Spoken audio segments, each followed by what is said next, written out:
Williams and thundering for Spain! MetLife স্টেডিয়ামে স্পেনের trophy উদযাপনের মধ্য দিয়ে পর্দা নেমেছে 2026 ফিফা বিশ্বকাপের। তবে বিশ্বকাপ শেষ হলেও আলোচনার কেন্দ্রবিন্দুতে রয়েছেন সেই সব নায়কেরা যারা পুরো টুর্নামেন্ট জুড়ে নিজেদের অসাধারণ পারফরমেন্সে ফুটবল প্রেমীদের মুগ্ধ করেছেন। কেউ দলকে নেতৃত্ব দিয়ে শিরোপা জিতিয়েছেন, কেউ গোলের পর গোল করে গড়েছেন নতুন ইতিহাস, আবার কেউ রক্ষণে অদম্য দেয়াল হয়ে দলের সাফল্য ধরে রেখেছেন। তাই স্পেনের বিশ্বজয়ের উচ্ছ্বাসের পাশাপাশি সমান আগ্রহ ছিল টুর্নামেন্টের ব্যক্তিগত পুরস্কারগুলো ঘিরে। কে জিতলেন গোল্ডেন বল, কার হাতে উঠল গোল্ডেন বুট, আর সেরা গোলরক্ষক আর সেরা উদীয়মান খেলোয়াড়ের স্বীকৃতি গেল কার ঝুলিতে? চলুন জেনে নেওয়া যাক।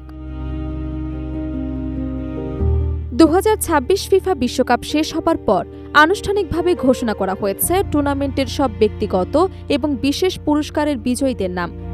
পুরো আসর জুড়ে অসাধারণ পারফরমেন্স, ধারাবাহিকতা এবং দলের সাফল্যে গুরুত্বপূর্ণ অবদানের স্বীকৃতি হিসেবে এসব পুরস্কার তুলে দেওয়া হয়েছে। এবারের বিশ্বকাপে ব্যক্তিগত পুরস্কারের তালিকায় সবচেয়ে বেশি আধিপত্য ছিল নতুন বিশ্ব চ্যাম্পিয়ন স্পেনের। তবে গোল করার দৌড়ে আবারও নিজেদের শ্রেষ্ঠত্বের প্রমাণ দিয়েছে ফ্রান্সের তারকা কিলিয়ান এমবাপ্পে, আর তার ব্যক্তিগত নৈপুণ্যে আলো ছড়িয়েছেন আর্জেন্টিনার অধিনায়ক লিওনেল মেসিও। আসরের সবচেয়ে মর্যাদাপূর্ণ ব্যক্তিগত স্বীকৃতি গোল্ডেন বল জিতিয়েছেন স্পেনের অধিনায়ক এবং মিডফিল্ডার রদ্রি। পুরো টুর্নামেন্টের মাঝমাঠের নিয়ন্ত্রণ, আক্রমণ রক্ষণে ভারসাম্য তৈরি এবং নেতৃত্ব গুণ দিয়ে স্পেনকে শিরোপা জয়ের পথে এগিয়ে নিয়েছেন তিনি।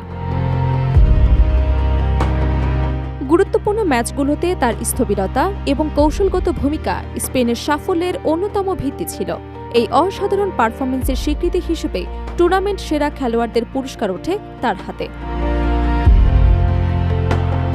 গোল্ডেন বলের পাশাপাশি সিলভার বল জিতিয়েছেন আর্জেন্টিনার কিংবদন্তি লিওনেল মেসি।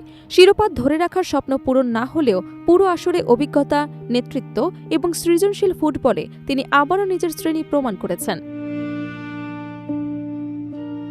অন্যদিকে ব্রোঞ্জ বল জিতেছেন ফ্রান্সের কিলিয়ান এমবাপ্পে, যিনি বিশ্বজুড়ে টুর্নামেন্টের ধারাবাহিকভাবে প্রতিপক্ষের রক্ষণভাগে আতঙ্ক ছড়িয়েছেন।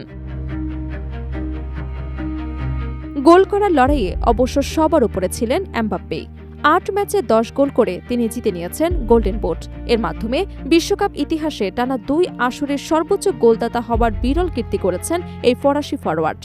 তার ধারাবাহিক গোল করার ক্ষমতা আবারও প্রমাণ করেছেন কেন তিনি বর্তমান সময়ের অন্যতম সেরা আক্রমণভাগের খেলোয়াড়। আর ব্রোঞ্জ বুট জিতেছেন ইংল্যান্ডের জুড বেলিংহ্যাম। গোলের পাশাপাশি মাঝমাঠে তার প্রভাবও ছিল চোখে পড়ার মতো। গোলবারের নিচে অসাধারণ পারফরমেন্সের জন্য গোল্ডেন গ্লাভস জিতেছেন স্পেনের উনাই সিমন। পুরো টুর্নামেন্টে তিনি মাত্র 1টি গোল হজম করেন এবং 8 ম্যাচের মধ্যেই 7টিতেই ক্লিন শিট ধরে রেখেছেন। নকআউট পর্বে তার একের পর এক গুরুত্বপূর্ণ সেভ স্পেনের শিরোপা জয়ের পথে বড় অবদান রাখে।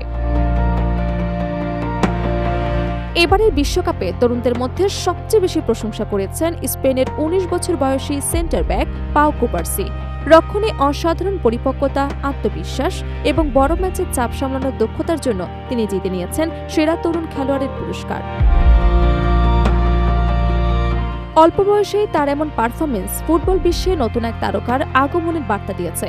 অন্যদিকে মাঠে শৃঙ্খলাবদ্ধ এবং পরিচ্ছন্ন ফুটবল খেলার স্বীকৃতি হিসেবে ফেয়ার প্লে ট্রফি জিতেছে নেদারল্যান্ডস। পুরো টুর্নামেন্টে খেলোয়াড়দের আচরণ, শৃঙ্খলা এবং স্পোর্টসম্যানশিপ বিবেচনায় এই সম্মাননা দেওয়া হয়। সব মিলিয়ে বিশ্বকাপের শিরোপা যেমন স্পেনের হাতে উঠেছে, তেমনি ব্যক্তিগত পুরস্কারের তালিকাতেও ছিল তাদের শক্তিশালী উপস্থিতি। একই সঙ্গে এমবাপ্পে আবারও প্রমাণ করেছেন গোল করার ক্ষেত্রে তার ধারাবাহিকতা, আর মেসি দেখিয়েছেন বয়স কেবল একটি সংখ্যা মাত্র। সব মিলিয়ে দলীয় সাফল্য এবং ব্যক্তিগত নৈপুণ্য সমন্বয়ে স্মরণীয় হয়ে থাকবে 2026 ফিফা বিশ্বকাপ।